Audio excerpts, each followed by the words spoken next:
자, 그리고 오늘 국회에서 민주당이 벼르고 별렀던 3대 쟁점 법안이 본회의에 올라갔습니다. 먼저 그 전에 있었던 여야의 목소리 듣고 오겠습니다. 민주당이 추석 연휴가 끝나자마자 특검법과 지역화폐 현금살포법을 오늘 본회의에서 처리하겠다고 합니다. 정쟁보다 민생을 위해 일해달라는 추석 민심을 정면으로 거스른 것입니다. 22대 국회 본회의는 민주당 지도부가 원하는 대로 아무 때나 열리는 민주당 의총장으로 전락했습니다. 이제 국민의힘도 선택해야 합니다. 서울에서 부산까지 방방곡곡의 추석 민심을 날것 그대로 다 확인하지 않았습니까? 재해병 사건의 진실을 원하는 국민의 목소리를 확인하지 않았습니까? 김건희 여사의 명품백 뇌물수수에 분노하는 민심을 확인하지 않았습니까? 3대 쟁점 법안 중에 가장 주목되는 법안 역시 김 여사 특검법입니다. 이 김 여사의 4.10 총선 공천 개입과 관련한 의혹이 추가로 이제 제기되고 있고 추가 보도 역시 나오고 있습니다. 이에 대해서 민주당은 이게 바로 특검의 정당성이 있다 이렇게 받아치고 있는데 김대현 평론가님 어떻게 보시는지. 민주당이 국회 다수를 독점하고 있고 그들이 이 의혹이 있다고 해서 특검법을 강행하면 막을 도리가 없죠. 그런데 지금 우리 국정에서 김건희 여사와 관련된 특검이 그렇게 중요한 일인가?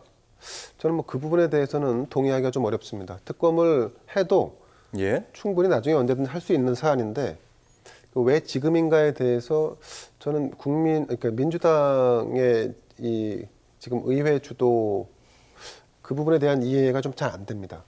오히려 지금은 최상병 특검에 대한 어떤 매듭을 짓는다고나 할까요? 이걸 먼저 선행하는 것이 전략적으로 맞지 않을까 싶은데 왜 이런 선택을 했는지 잘 모르겠습니다. 혹시 이런 거 아닐까요? 김 여사의 최근에 그런 적극적인 행보도 좀 있었고요. 여론에 따가운 그런 시선들도 좀 있었고 그리고 최근에 있었던 그러니까 오늘도 나왔죠. 보도가 공천 개입 의혹이 지금 추가로 보도가 되고 있는데 그래서 1번 세계 쟁점 법안 중에서 1번으로 이걸 통과시킨 게 아닐까 하는 생각. 근데 이제 잘 차린 잔치집 잔치상에 먹을 게 없는 법이라고 하지 않습니까? 그 국민 밉상으로 전락을 했기 때문에 무엇을 해도 비난받고 있고 비판받아 마땅한 부분도 없지 않아 있습니다. 하지만 비난과 비판의 대상이 불법의 범주에 들어간다라고 그걸 당연시하는 그런 분위기는 저는 맞지 않다라고 보고 어쨌든 지금 이 시점에서는 저는 개인적으로는 최상병에 대한 이 특검법을 마무리하고 다음 단계로 넘어가도 좀 늦지 않다라고 보는데 굳이 이 부분을 해서 결국은 또다시 국회는 정쟁의 도가니로 들어갈 수밖에 없고 그럼 이제 이렇게 되면 또 윤석열 대통령이나 집권 여당은 방어만 할 수밖에 없는 거고 그러니까 보이콧하는 거고 그래 마음대로 해라 그러니까 이런 지경으로 또 전개되는 건데 글쎄 그게 맞을까? 저는 오히려 전술적으로 본다 그러면 최상병 사건에 대한 매듭을 짓자고 해서 국민의힘을 어쨌든 거기서 이 분열표가 나오는 것을 기대하면서 계속 그 진정성으로 접근을 하면 나중에 차후에 김건희 특검법 통과는 아마 더 수월하지 않을까 하는 생각을 좀 해봤습니다, 개인적으로.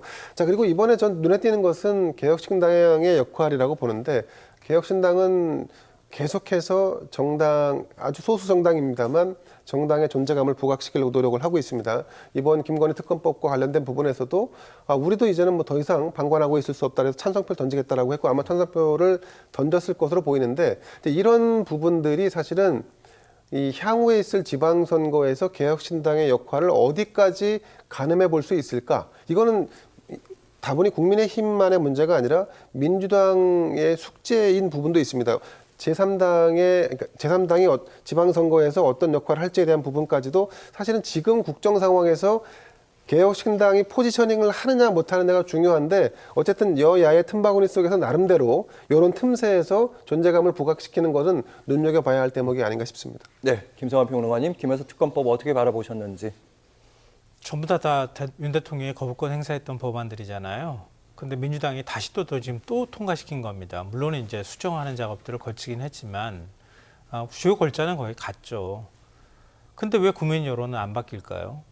왜 대통령 지지율은 역대 최저치로 떨어졌고 국민의힘 지지율도 역시 마찬가지. 이런 현상이 왜 나타날까요?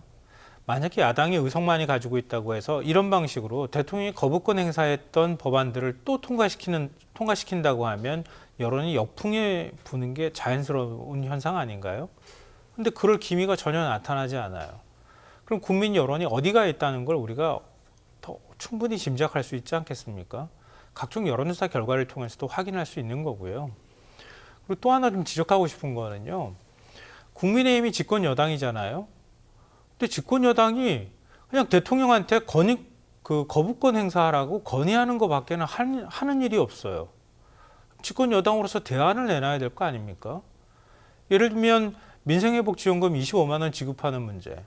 지역화폐법 오늘 통과됐잖아요. 네. 그럼 야당이 지금 다 내수가 다 침체가 돼가지고 아우성 치고 있어요. 물가 다 올라갔고 한번 좀 길거리 다녀보세요. 가게 문 닫은 곳들이 아주 수시로 보입니다. 제 눈엔 보이거든요. 다 어렵다고 해요. 근데 국가가 이럴 때 국민 살리기 위해서 나서야 되는 거 아닌가요? 근데 전혀 그럴 기미가 없어요. 무조건 싫답니다. 그리고 대통령 역시 김건희 여사 문제도 마찬가지예요. 역대 뭐 무슨 여야 합의가 관행이었다 뭐 이런 얘기하지만 그것도 관행이 아니라는 건 다 국민들도 이제 아실 것 같고요. 대통령 배우자 관련돼 있는 의혹이 제기가 됐어요. 역대 어느 정부에도 이 정도까지 얘기 나왔으면은요. 아마 제가 볼 때는 대통령이 특검 받았을 거예요. 그렇지 않나요? 그러니까 이건 그 이명박 대통령 때도 마찬가지였고요. BBK나 사저 특검도 역시 마찬가지였고요. 그리고 노무현 대통령 때도요. 그때도 측근 비리 특검도 역시 마찬가지였습니다. 다 받았단 말이에요. 그럼 오히려 받고 난 다음에 털면 더 빠른 거 아닌가요? 대통령 국정수행 지지율도 바닥. 그리고 대통령 영부인에 대한 국민들의 비호감이나 이런 것들도 계속 높은 상황에서 우리 갈 길대로 간다. 이런 방식으로 계속 국정을 운영하는 게 이게 도대체 국정 운영하는 데 있어서 무슨 도움이 되는 건가 이런 생각이 들고요. 차상문 특검법은 굳이 제가 말씀 안 드려도 알겠어요. 한동훈 대표 그냥 본인이 말하는 것처럼 이런 특검 추천이 필요하다고 하면 제3자 기관 명시하고 이렇게 하자고 하는 거 그냥 법안 발의할 수 있도록 당내에서 조치 취하면 됩니다. 그 어려운 문제 아니에요. 그럼 그거 안 하고 난 다음에 야당이 계속 얘기하는 거에 대해서 우린 싫어, 안 해. 이렇게만 언제까지 버틸 수 있겠냐고요. 이런 방식으로는 국민들의 기대를 전혀 모을 수 없다고 보고요. 만약에 또 이거 대통령이 24번째 거부권 또 행사하면요. 제가 볼 때 지금 야권은 또다시 법안 발의할 겁니다. 그때 가면 또 상황이 달라질 거예요. 대통령 지지율에 따라서 대통령이 지금 지위가 흔들흔들할 가능성도 있어요. 그러니까 대통령 스스로 지금 굴을 파고 들어가는 이런 형국이 더 이상 발생하지 않도록 집권 여당도 제대로 된 역할을 하고 그걸 또 합의하거나 집권 여당으로서 받아줄 건 받고 그리고 대통령한테 건의를 하는 이런 형식을 취해야지 언제까지나 맞겠다고만 하게 되면 국민한테도 또